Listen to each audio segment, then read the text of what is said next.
We're Ah, good. there we go. All right, we're good. All right. Well, everybody, today's Ask an Expert session is going to be on two topics that we'll be covering.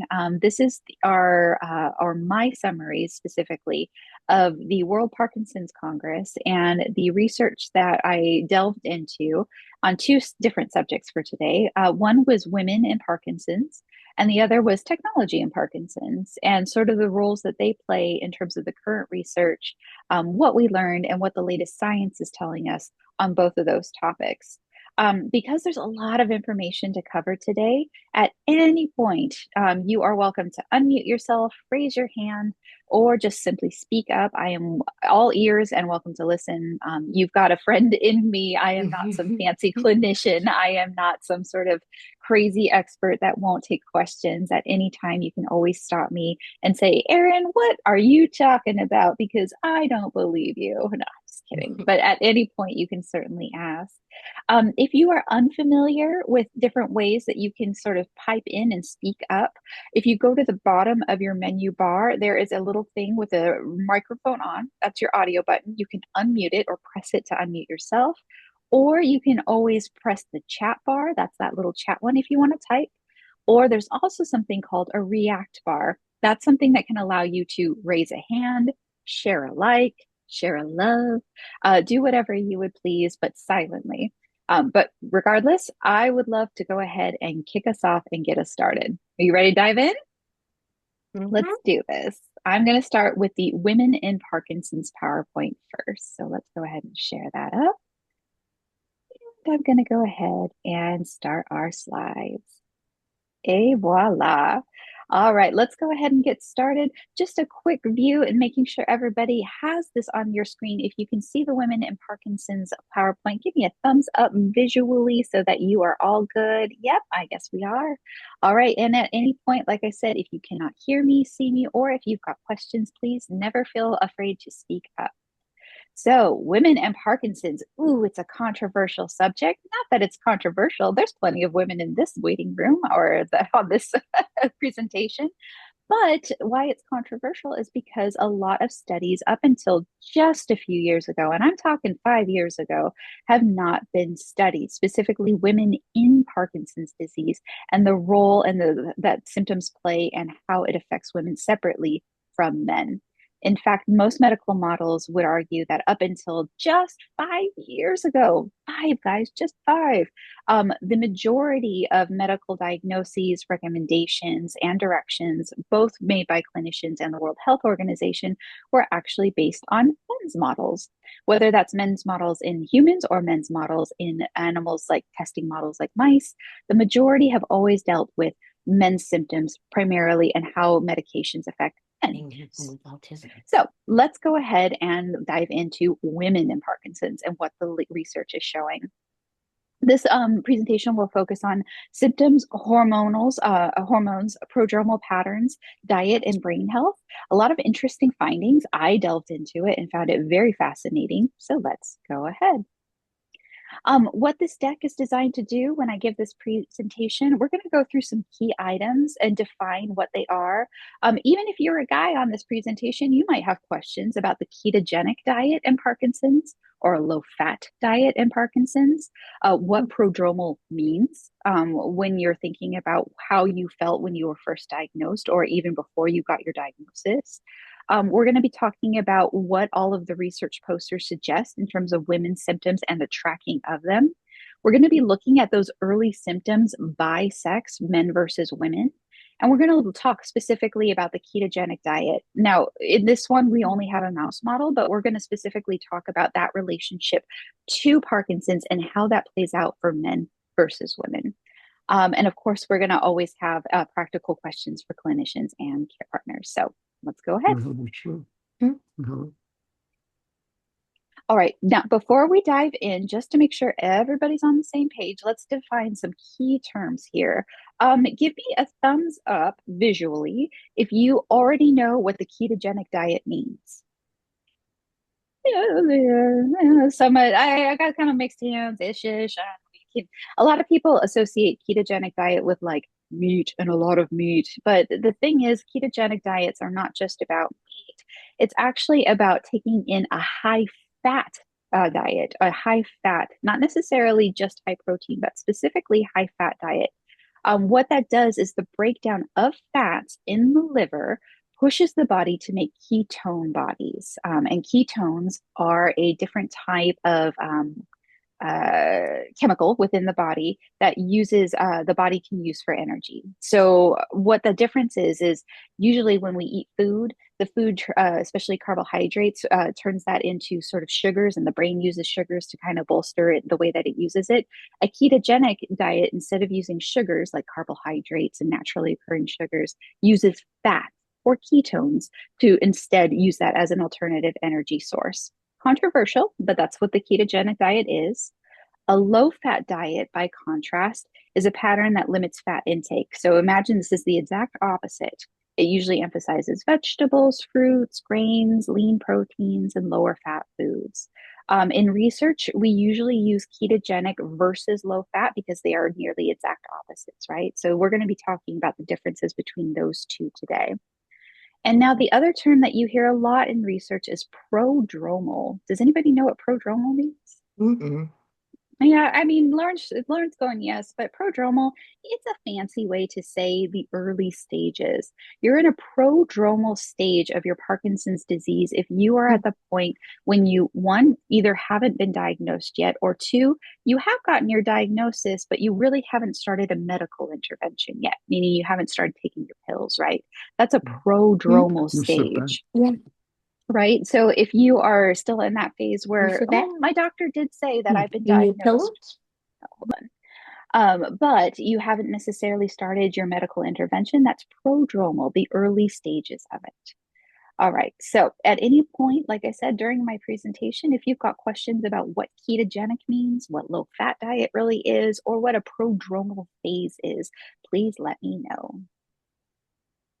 All right. So let's dive in. Da, da, da, da, da, da. So, one of the first posters talked about how women with Parkinson's remain underrepresented in research. We know this, right? Hormones, menstrual cycles, menopause, and hormone replacement therapy are rarely captured well in Parkinson's disease research. And if you're wondering what that means, I actually did a deep dive in it myself.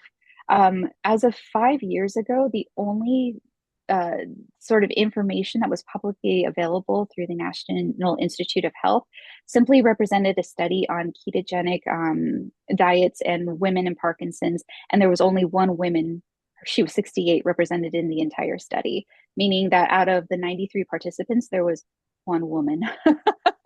So we're like, women are severely underrepresented in research. Self-reported symptoms and medication tracking may reveal patterns that get missed in short clinical visits. That's going to be some of the main things that we talk about today. And the goal in terms of what we're talking about is to not prove that everything is hormonal. So one thing that women get pushed into a lot, oh, well, it's just your hormones. Oh, you're just menopausal. It's better to document the whole picture, especially when we're talking about Parkinson's. In terms of being practical, women should feel empowered to bring symptom patterns, including mood, sleep, constipation, and urinary symptoms, especially ones that include pain, fatigue, or cycle or hormone changes, into clinical conversations. Now, in this study that was shared at the World Parkinson's Congress, 493 participants completed an online survey and 311 used a My Moves Matter app. What this means is that these were women that they were tracking across different symptoms, including motor symptoms, non motor symptoms, and medications. This research also compared both menstruating women and postmenopausal women. You might think in terms of practical Parkinson's use as maybe a young onset women versus, say, regular or traditional Parkinson's diagnoses, typically 65 and above. Rigidity and dyskinesias were reported as more common in a menstruating group, meaning in my young onset group, there was simply more rigidity and dyskinesia, whereas postural instability was more prevalent in postmenopausal participants. The key thing here was looking at whether hormones were directly related to either rigidity and dyskinesia or postural instability, right? And so that was something that they noticed and they saw a trend and they want to know more information on. In terms of non-motor symptoms, including depression, anxiety, and sleep symptoms, they were highlighted as important to track.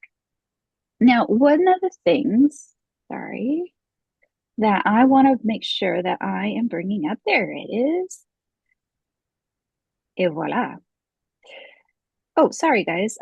Lauren, just double checking. Did my slide deck disappear? Are you looking at the whole screen or are you looking at the actual slide deck? I can see the slide deck on the side and then your screen. So I don't think it's in presenter view. Oh, there you go. Sorry about that, guys. Let me just go ahead and change that one more time. I'm going to stop this share and I'll reshare it again. My apologies.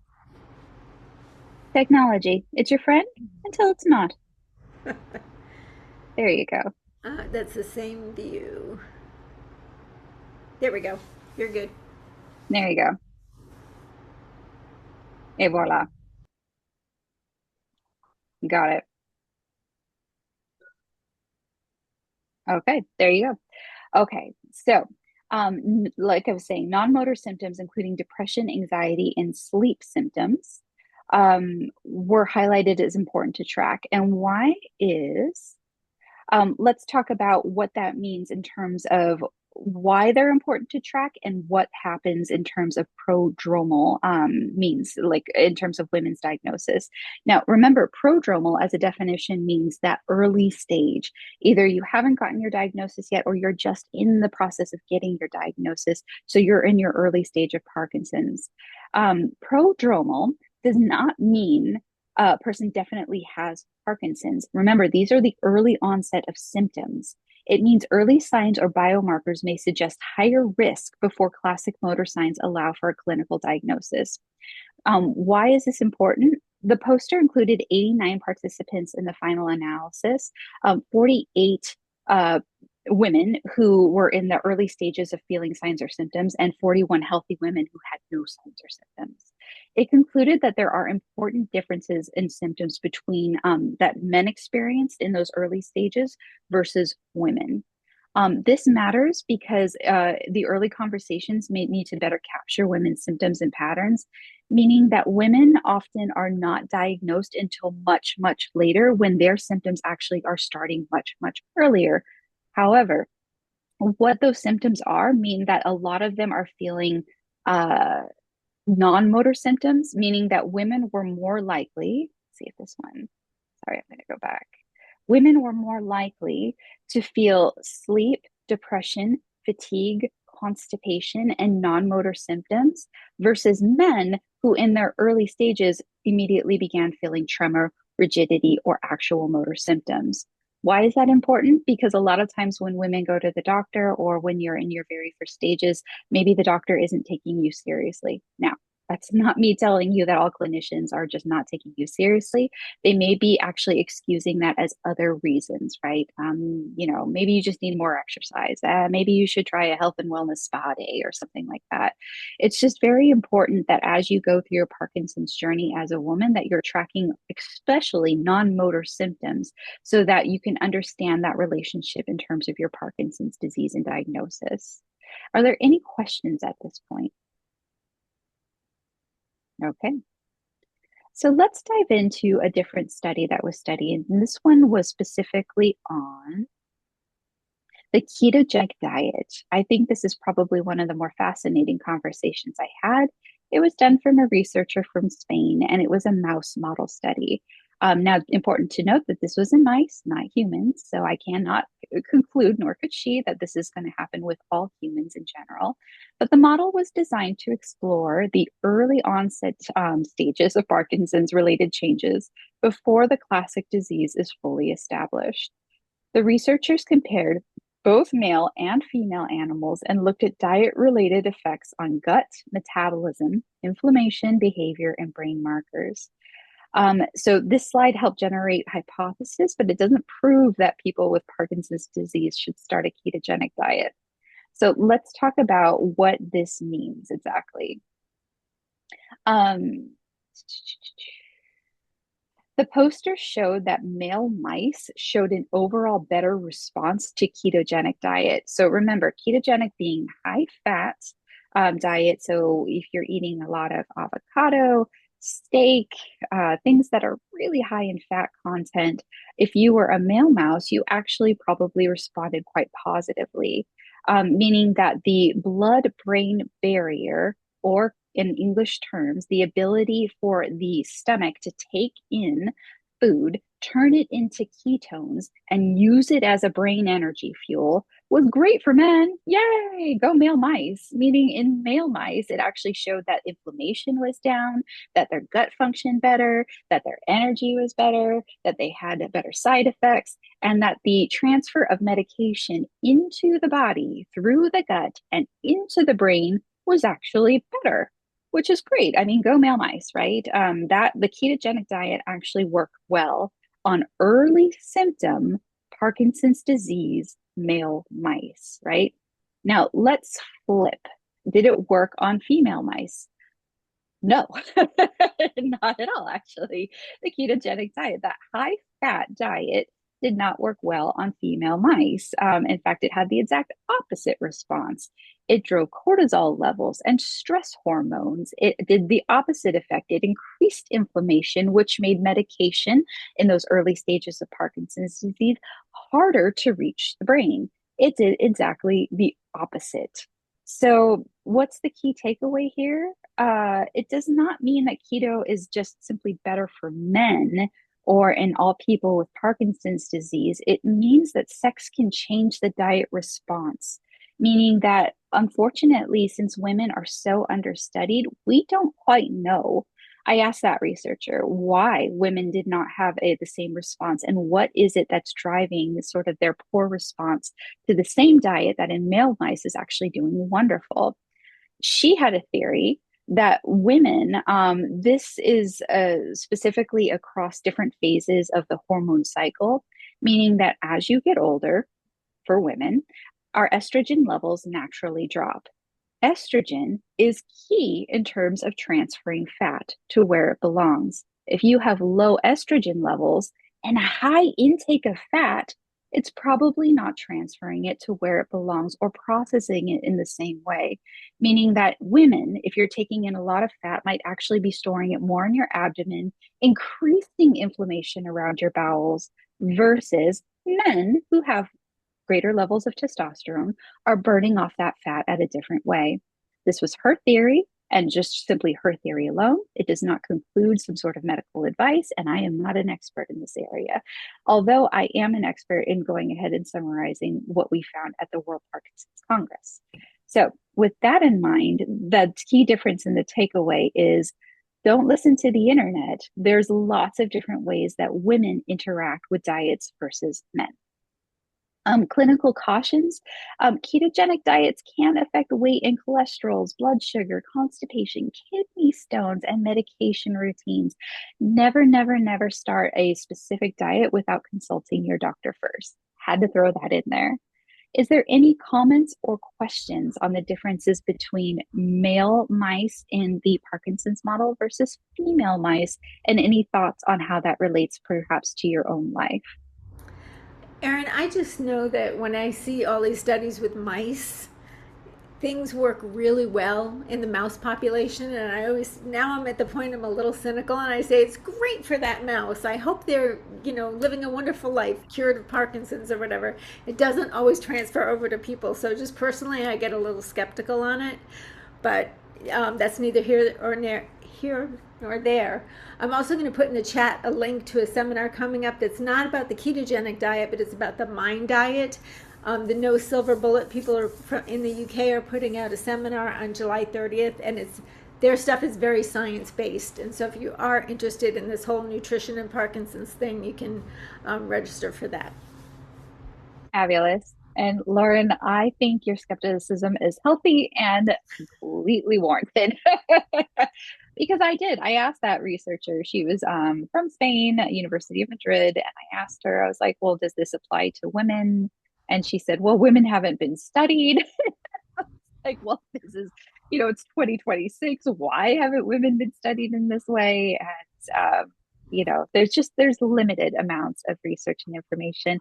Instead, I do have this information from mouse models, and we can conclude from it what we can. And I will share that, as lightly as we can. So in terms of the studies and the science, it's human evidence is promising, Lauren. Like, because I know you just said, well, mouse models, not really my jam. It's promising, but it's still small. I was able to find in 2025 that there was a small 8-week pilot randomized control trial on people with Parkinson's disease that tried the low fat diet versus the ketogenic diet. And both groups, so they took both groups and they put one on the low fat diet and they put one on the ketogenic diet. Both groups improved in motor and non-motor measures. And the ketogenic group did show greater improvement in non-motor symptoms, meaning they slept better and they had, like a lot more increase in degree of better quality of life in the non-motor symptoms, digestion, sleep, etc. But the study was not designed to answer whether women respond differently from men. It was not controlled in terms of weight, age, or like lifestyle. And so this was just simply using the diet, and it was just 8 weeks. So the whole point is we do not frame keto as a cure or replacement for medication, and framing nutrition is one possible part of symptom management and whole person care. I don't have to tell you twice. It's interesting to study the differences between women and men and also the impact that it has. But yet, diet is just still one very small part in terms of the overall health. So, especially if you have diabetes, kidney disease, cholesterol concerns, weight loss, constipation, or medication absorption issues, please, please, please always talk to your neurologist or your primary care clinician or your dietitian, which I love that there's dietitians who know a little bit more about that, certainly, than most. So always refer to them. Um, so the other point, I think the last point about that sort of diet, men versus women, and the overall sort of health is the blood-brain barrier is the brain's protective filter, and diet cannot open or repair it in any simple or guaranteed way. But ketone metabolism may influence brain energy and inflammation, meaning that they have found that the production of ketones can influence brain energy and inflammation. But yet, remember, women are not making necessarily as many ketones through something like the ketogenic diet. Um, uh, so this was just a little bit more of sort of the summary about what we know and why sex differences matter. Um, but I think at the end of the day, I just want to go ahead and sort of circle this one. For women with Parkinson's disease, research still has major gaps. They still, I, I got the sense that they're curious and they want to know more about menopause, HRT, cycle status, and diet response. But they're never studied together, meaning that all the research that I'm finding from the World Parkinson's Congress, sorry, researchers, was still disappointing for me. I wanted to find more conclusive studies that clearly saw correlations and drew conclusions that were practical and were life bettering tips for our community, like the Orange County community. And yet, at the same time, all I saw was just simply researchers monitoring symptoms, monitoring signs, finding trends, and just simply saying, this is what we found. I didn't actually find real and practical implementations. Although, like I said, one of the more real ones was that messing with your diet, especially a ketogenic diet, could potentially impact women negatively. Um, some of the other research in terms of neuroplasticity and looking at men versus women, I found this one interesting, actually. And if you are married to somebody with Parkinson's, male or female, or you have other friends in a support group that are both male and female, you might find this interesting too. This specific research poster explored a sex specific brain circuit change linked with emotional regulation and cognitive symptoms. AKA, they looked at your mood and they also looked at your memory based on whether you were a man, a woman, and your Parkinson's disease diagnosis. It noted that women with Parkinson's disease report higher rates of anxiety and depression, while men actually show different cognitive symptoms profiles. So, basic translation, when they were studying the cognitive and emotional regulation amongst women with Parkinson's and men with Parkinson's, they found women had higher rates of anxiety and depression. Men had higher rates of memory loss, dementia, or recall, right? Whereas women did not necessarily show the same thing. And all the women in this group are laughing because they're like, yeah, well, I have to remember to tell him where he even put the keys. So yeah, that makes sense, right? But in reality, they actually, it's important to note that the symptoms were significantly different and what that means. Early and basic science does not directly translate this into treatment, but it does reinforce that sex is biologically relevant in Parkinson's disease research. Guys, I just want to share a real world example of a San Diego support group I was just in last month. I had the privilege of sitting in the Parkinson's group, meaning that all of the members in that specific group were only members with Parkinson's. There were three women who spoke up. One was just diagnosed, she was in her early 60s. And she said, ever since her Parkinson's diagnosis, she has been feeling anxious and depressed. And that her doctor had prescribed for the last 2 years for her to be on a very typical antidepressant, a generic form of Zoloft, which is very common in anxiety and depression, and that it was doing nothing. And she was very frustrated. She couldn't figure out why. Now, just last month, she started her Cinemet, just her regular dopamine regimen for Parkinson's. And within the day, her anxiety and her depression changed. For her, Parkinson's was a direct correlation to her mental health, including anxiety and depression, not necessarily a typical depression medication, but Parkinson's. And yet her doctor, unknowingly, treated her for anxiety and depression, not Parkinson's. So it's very important that we understand that women in general are often seen as having signs and symptoms of other things, not Parkinson's. And not until we physically show motor symptoms are women actually treated for Parkinson's disease. So important that we be vocal. We express that this is something that we're seeing as a sign and symptom and trend, and that we actually record the data for our clinicians to see because of cases just like this. Now, just to be fair, and certainly you can comment on your own experiences, another woman in the group who had been on her Parkinson's medication for well over 5 years did say that she just began to feel anxiety and depression, and that a depression medication actually helped her feel better.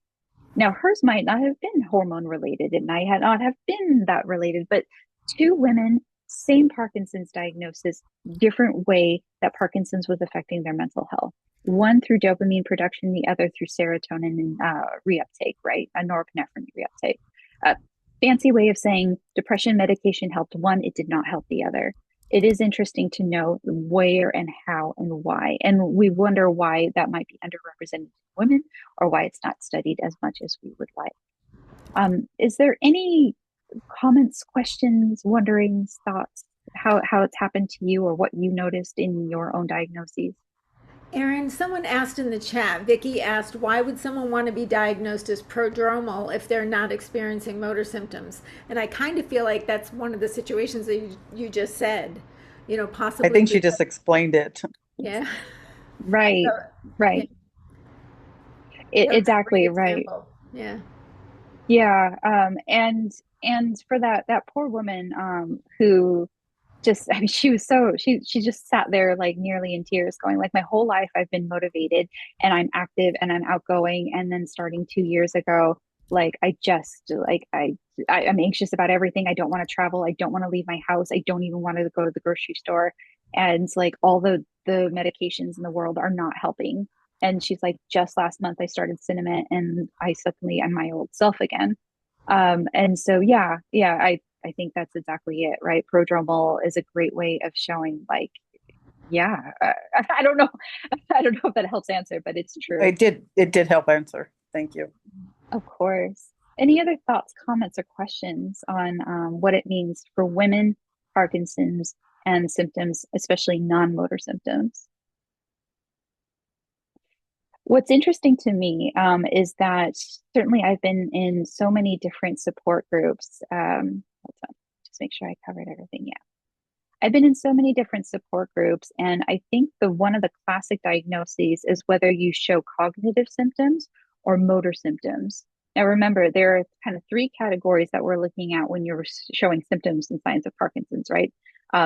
Emotional, which is often a lot of times swept under the rug as sort of a separate entity of depression or anxiety, cognitive, and motor. And if men are feeling more cognitive, uh, sorry to say, they may get a lot more attention around Parkinson's disease because if I'm having trouble recalling memory and I'm having memory lapses, a doctor might actually be searching more for Parkinson's versus, say, if I'm an older woman, say in my 60s, and showing that I'm feeling depression, anxiety, or even grief.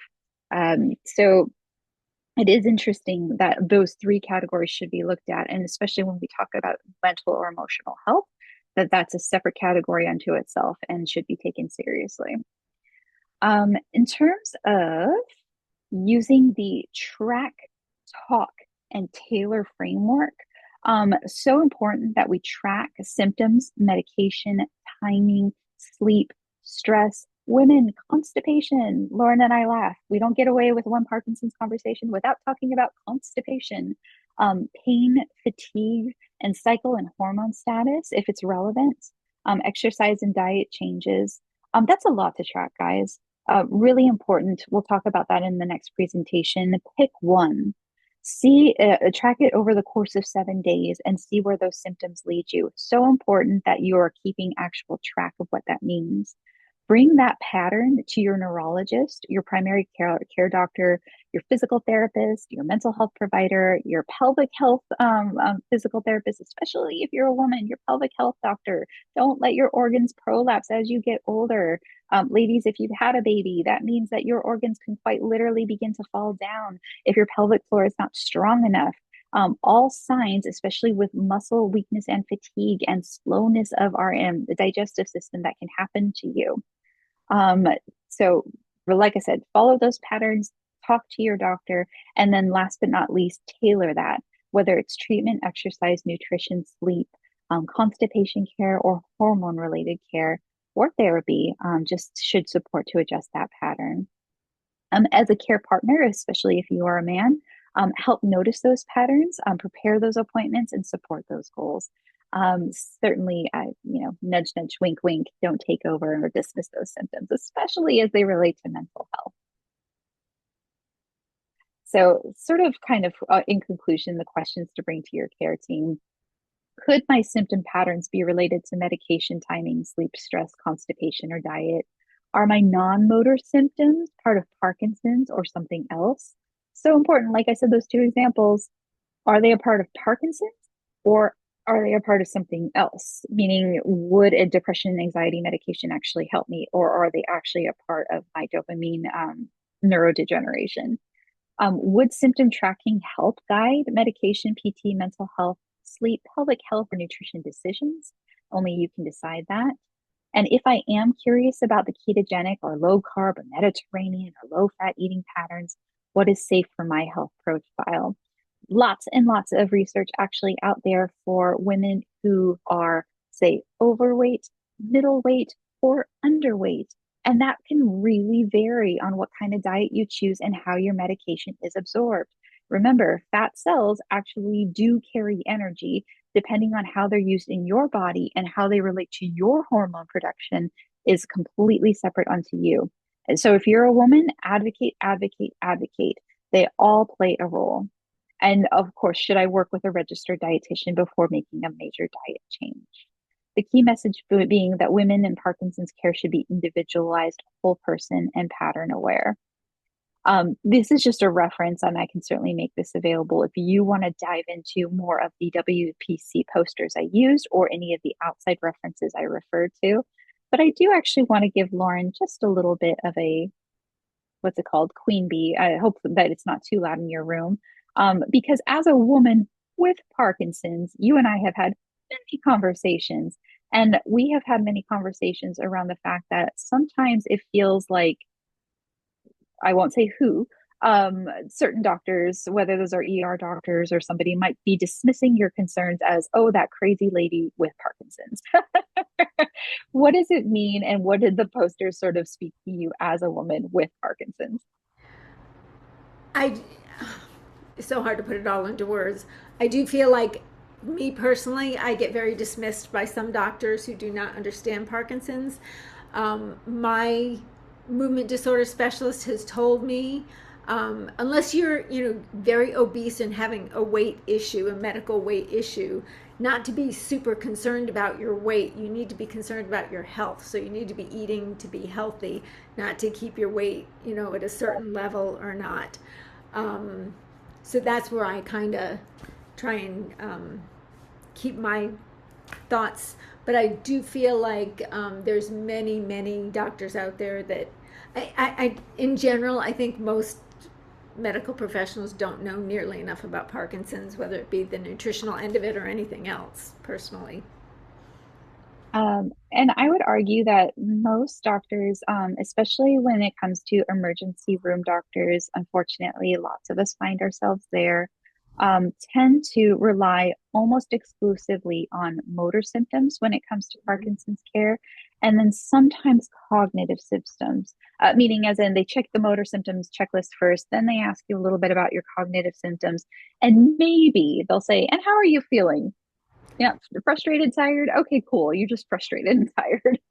And if it's anxiety that you're having, they recommend therapy or they recommend an SSRI, and they do not even think that they don't even think in the realm of it being related to Parkinson's. I'm talking generalization. I'm sure there's some doctors out there that do, but my A personal thousand, experience, yeah. 1,000%. There are absolutely doctors out there who do listen and who do understand. The thing is that I can't emphasize enough, and I'm about to jump into technology and Parkinson's, tracking your symptoms as actual data proves that you're not just feeling a certain way. It proves that certain patterns of your mental health are happening over repeated days and times. If you're waking up at 3 a.m. with major bouts of anxiety and you cannot sleep, that's not just you feeling anxious because something's coming up. It could be a sign and symptom of off time that is a non-motor symptom, and it needs to be addressed medically with your doctor, not just brushed aside as, oh, you're just anxious and crazy. So any other thoughts or I just know for questions? me personally, anxiety is one of my big symptoms, and it gets better when I take my carbidopa levodopa, or when I have the pump, so when it's working. But when my meds are low, my anxiety is worse. It has nothing to do with taking medication specifically for anxiety. So Exactly. Um, and women in anxiety specifically are often brushed off as, oh, you're just worried. You're a worry wart. Like, calm down. Go talk with somebody. Talk to a therapist. They'll help you. go on vacation. Go on vacation. Have a spa day. No, none of those are actual. Mental health is certainly a layered aspect, and I absolutely want to advocate for talk therapy as well as self Hmm. care vacations and spa days. Love those. However, repeated anxiety over the course of multiple days, if not weeks and months, should be documented and treated clinically for sure. Advocate for yourself always. I think Um, if you track your symptoms and you see that your non-motor symptoms are going up and down with your medication, wearing on and off, then you've got to think that it's Parkinson's related as opposed to, I mean, it might not be. Your anxiety, depression could very likely not be Parkinson's related.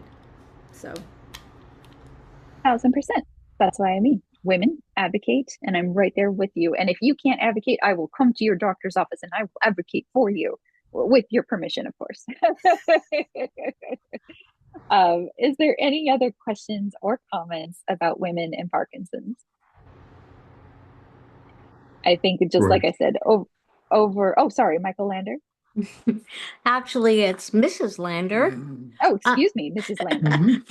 um, I have been reading a lot about all these supplement companies and them saying that grapeseed will break the, go through the brain barrier. And there just seems to be so much in that. Has there been any study that says that any of that stuff works? Ooh, that's a good question. Lauren, I know you're kind of the queen of looking at different supplements and working with a naturopath, Dr. Tanya Denny. What do you know about? I don't know of any studies that are really demonstrating that, and I think part of it is they don't have the funding for it. I work with a naturopath, and I defer to her on supplements and her experience. I don't think there's a lot of studies being done, unfortunately. Mm-hmm. So I was like, oh, go ahead.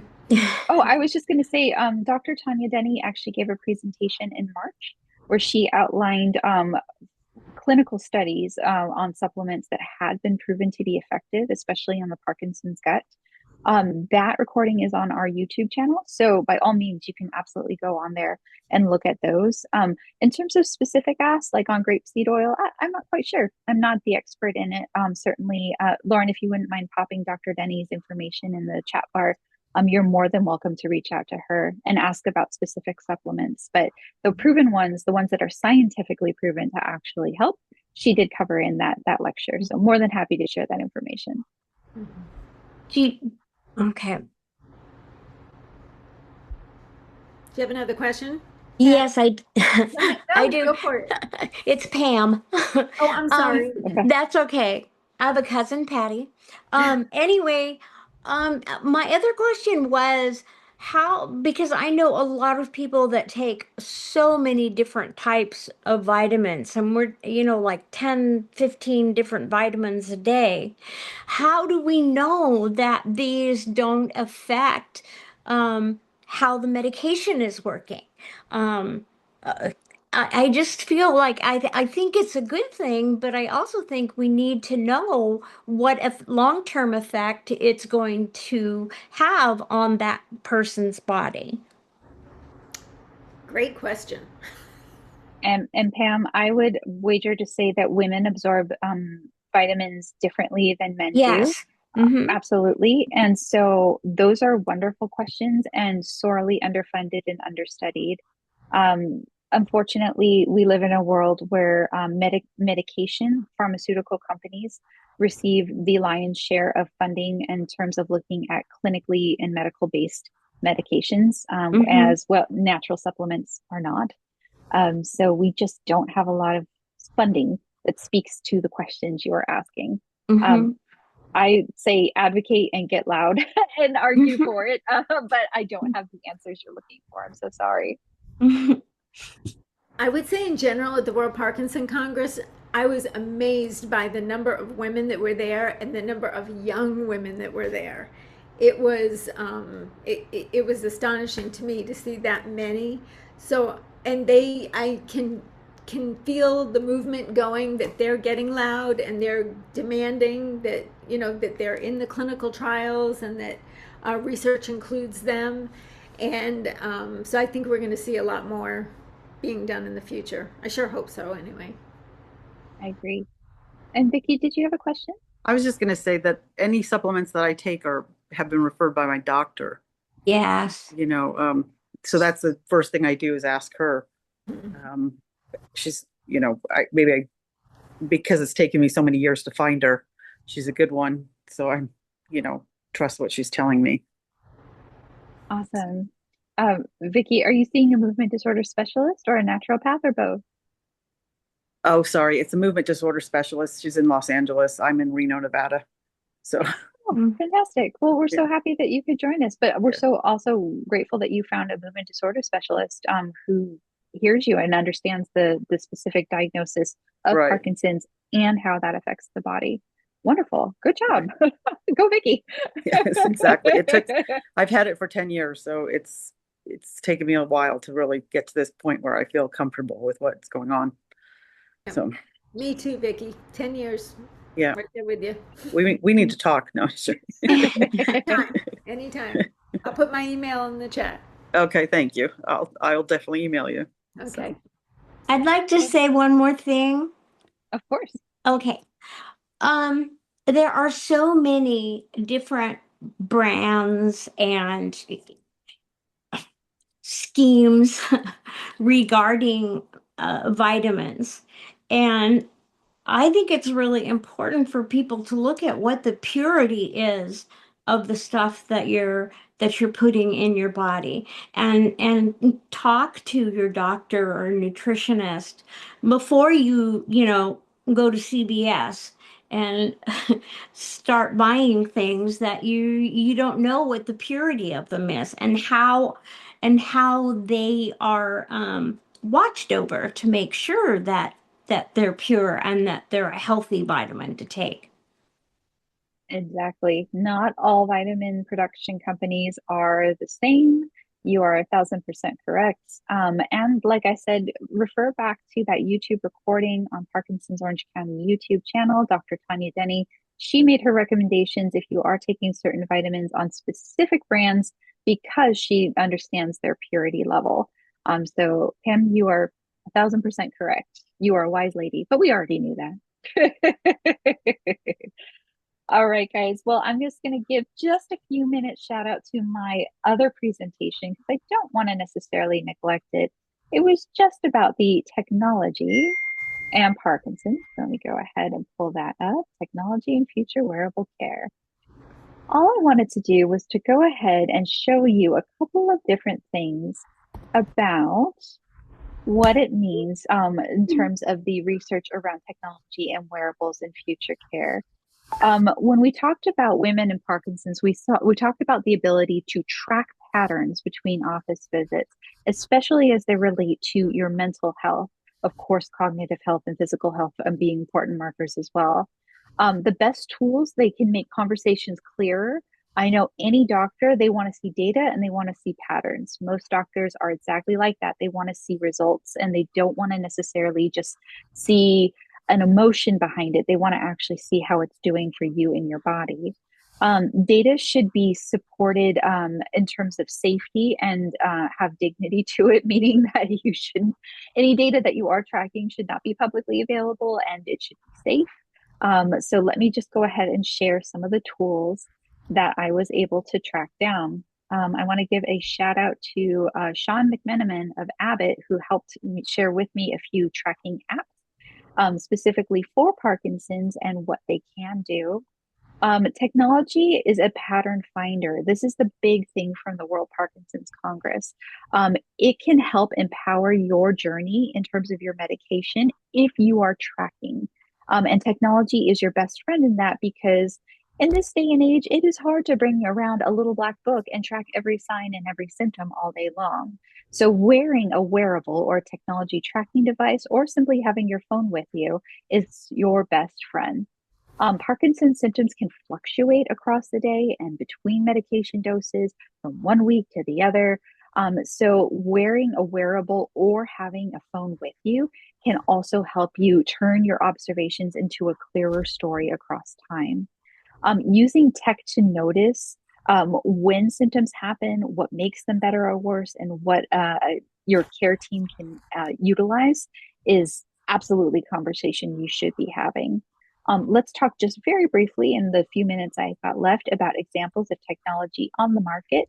Since this is recorded, I will also send this out in an email blast next week, which includes all of these things. So if you don't have time to write them down, please don't worry. They will be available to you in our newsletter next week.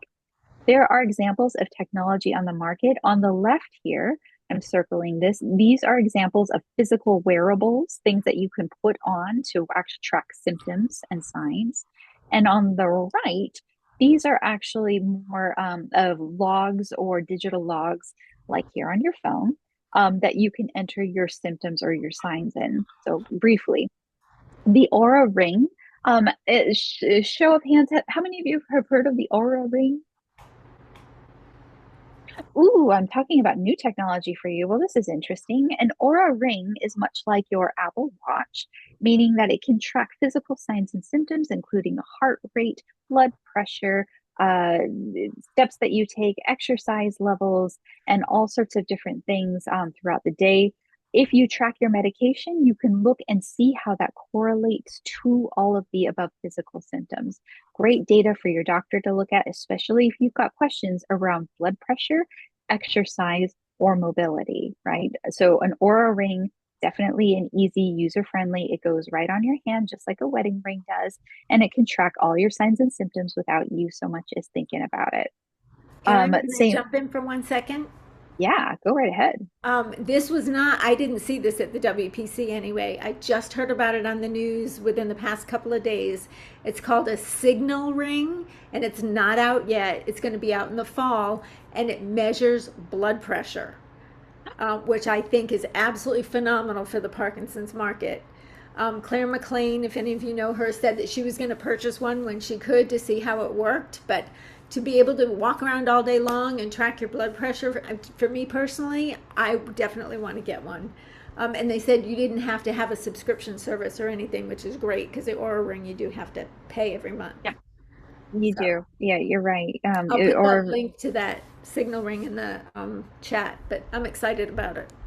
fantastic, Lauren, that's awesome. Mhm. Because the Aura Ring sort of works hand in hand with the Apple Watch, right? They track very similar symptoms, but it sounds like that Signal Ring might actually do you a one up, a solid on that one. That's even better. One of the parts of technology that I was actually really amazed at is new shoe. Lauren, have you heard of new shoe smart shoes? I have. Ah, yeah, new shoe. I didn't realize that it can track gait and foot patterns, meaning that if you know that you're not walking heel toe, like you should, and you're beginning to shuffle, those new shoe smart shoes might be able to tell you and give you reminders about how to actually track your foot patterns and gait. Both Sionic and Stim2Go have portable stimulation technology, which can also track symptoms, meaning that it can track how much electronic stimulation that you're requiring to get your legs moving, to get your back moving, to get your arms moving, or if you require that at all.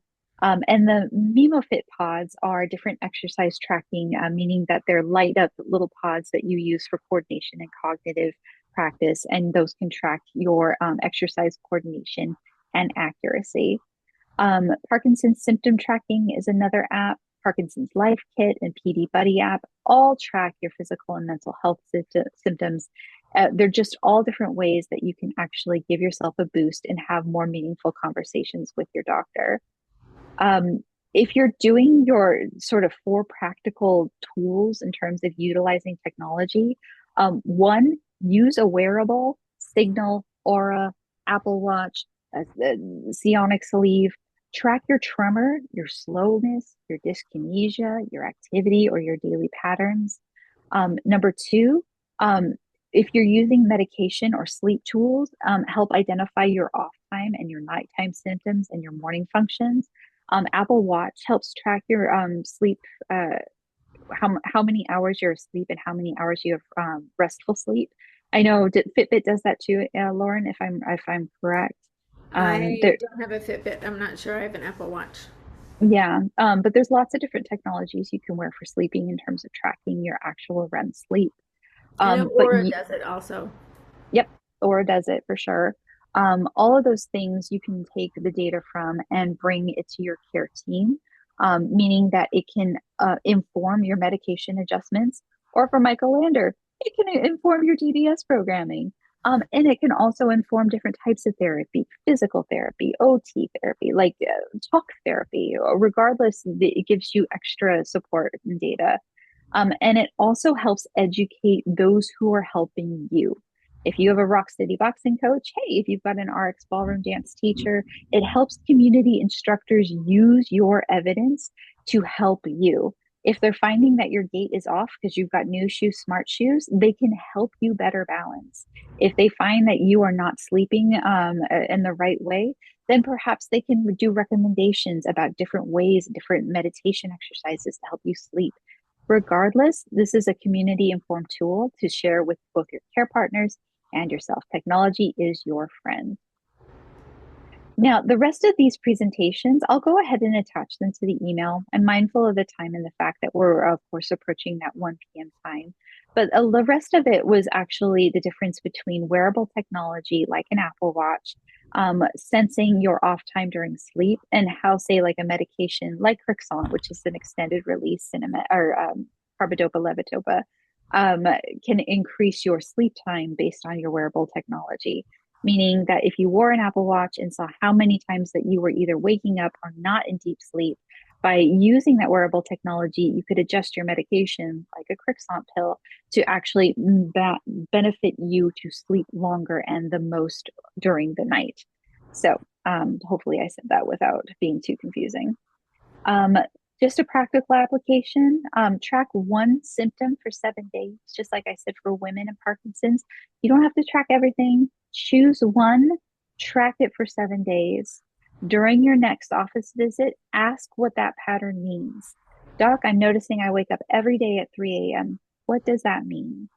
Doc, I've got constipation every single day, and it's the worst belly pain around 2 p.m. every single day. What does that mean? I'm having balance issues, but it only happens at 5 o'clock in the evening every single day. What does that mean? Tracking those patterns and then taking it to your doctor helps them understand it. After the change, track whether the target symptom has improved. Clearly, did it work or did it not work based on the intervention? Like I said, I'll go ahead and include all of this data and the presentation that I'll attach. But if you've got any more questions, well, this Michael, I've got just one quick thing to throw in there. Throw it in. I've been using for the last 2 years Strive PD as a primary tracker. It was a gift. I resented it for 3 weeks. Then I filled the bowl with water, dropped the grapes in. What was that? Okay. Okay. I don't know. Strive PD, and another one that I have that is Neuro RPM. Both of those use a Apple Watch to be the transmitter. Exactly. The study that I was just talking about with the sleep benefits and Crixant was from Neuro RPM. Using the Apple Watch to track sleep patterns and then how medication intervened with it. So you're absolutely right. Literally, the studies that are being presented at the World Parkinson's Congress, Michael, are based on the types of technology that you're already wearing and using. So bravo, right? You are your own research team already. Good job. Yeah, it's good to have something that's neutral, that doesn't make a difference of what you believe. It tells you for sure what happened. Exactly, right? And those of you who have care partners, you know the difference between, say, what you believe, like what you feel, but I feel this way, versus what you physically see every single day based on data and tracking. There's no arguing about it, and no doubting either. Sort of the just basic summary of that. Don't worry. By the way, like if you're sitting there right now and you're telling me, well, I don't have an Apple Watch, I don't want an Aura ring, and I hate my phone because all I do is make phone calls and it's not my friend. That's okay. Just use a 7-day pattern diary. Paper and pencil work just as well. Just use morning, middle of the day, in the evening, and maybe at night if you happen to be awake. Note your medication, note your movement, note your non-motor symptoms, and maybe any context that might happen to have, correlation with it. The whole point is when you go visit your doctor, bring 1 page. I think it's important to also know that 20 pages never solved anything. So 1-page summary. I have Lauren, a quick did you have question for something? Michael. Yeah. Michael, I've used the Strive PD app also, and I thought it was very accurate at monitoring my tremor. But for dyskinesia, I found that it was not accurate at all because I could be doing things around the house, whether it's housework or whatever, and it would measure it as dyskinesia. Did you notice anything like that? Well, yeah, the dyskinesia is very difficult to separate from the tremor episodes. So yeah, I found that to be a little bit of a problem too, but it's also something that the neurologist can pick up and see. So it really helps to give an unbiased opinion of how you're doing and when you're doing it. Thanks. Awesome. I have another question. Yes, Pam, always. Very, very quickly. Are there any tools that help the supporter, caregiver? I don't feel I'm a caregiver at this point, but um, that where, because I observe a lot of things with Mike and then we discuss it. Should I start keeping a journal of the things that I observe that maybe necessarily he doesn't see? But we do sit down and discuss those things when they happen. That's a great question. And hold on, do I have it? Care partners. Ha! Pam, look, you jumped the gun. There it is. I'm Support sorry. track. It's a support tracking without becoming the police. Yes, I have a tendency to be the police. Yes. You're under arrest. I noticed this Yeah. again. No, I think that the takeaway that I've mentioned both in the women's and Parkinson's and technology is both of you need to agree on what it is that you are tracking. So both of you agree on, you know what, we're tracking balance because your balance has been really off. So let's track and see where it's the most off over the next 7 days. And then maybe both of you make a plan. Pam, you track and Michael will make, track. And then at the end of the week, come together and discuss, well, this is what I saw. Well, this is what I saw. And if they match, great. If they don't, then that's something to bring to your doctor and say, I think we're both feeling this differently. Michael's feeling his balance this way, but I'm seeing it this way. What does that mean? And is there such a thing as a checklist or a book that would give me and Mike something to know these are the things that he has, and I can just do checkoffs and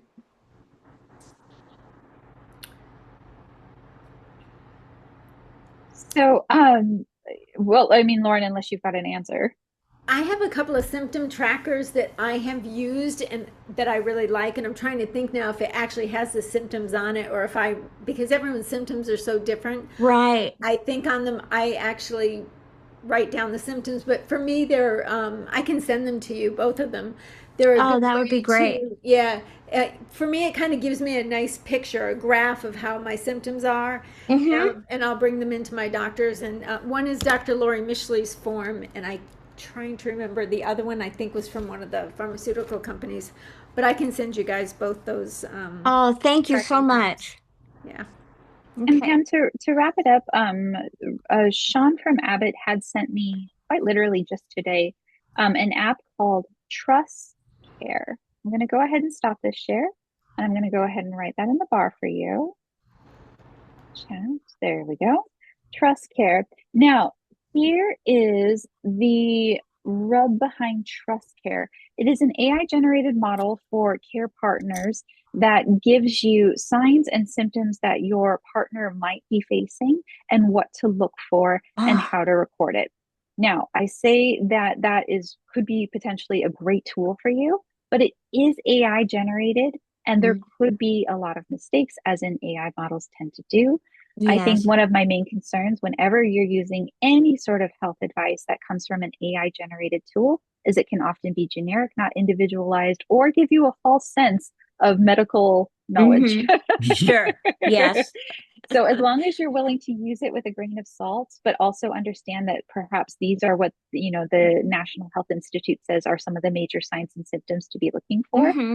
That's probably a great tool and where to start. So I've written that in for you. You can certainly download that online. It's a free tool. Trust Care. There you go. Thanks, Lauren. Thank you. Thank you. Perfect. All right. Well, I'm going to go ahead and stop that recording.